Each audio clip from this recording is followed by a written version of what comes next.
Whenever you are doing your analysis on your report, you may want to filter down your data to specific areas, such as wanting to see your performance across just one manufacturer that you use, or possibly a specific division of your company.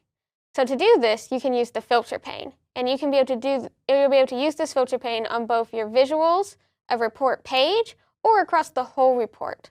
So let me show you how to do that. So whenever you have a visual selected, you can see the filter pane slide down here, and you'll be able to see in the visual level filters that the fields that you have in your chart are already added there. So you can expand it and can quickly include or exclude certain categories within your chart. And you can also go into your advanced filter mode and do some more advanced tasks, like any category that contains or does not contain or is equal to.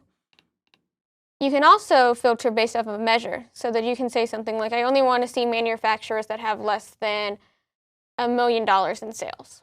You can also choose to add new fields to the filter pane as well. So like, for example, if I wanted to see just on this page a specific city, I can drag the city field into the page level filter view.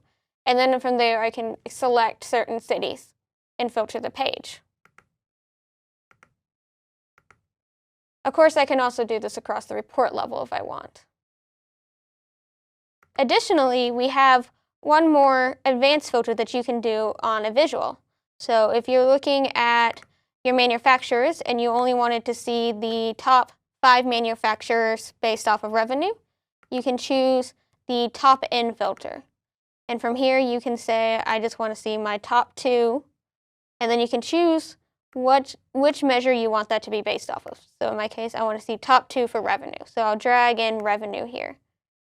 And when I apply that, only my top 2 manufacturers in terms of revenue will now be shown on that chart. And of course, whenever I'm done with the filter, I can go in and edit it, or I could just clear it altogether. And so this filter pane area is just a really quick and easy way to be able to change the view you're seeing of your data and allow you to do some really fast analysis.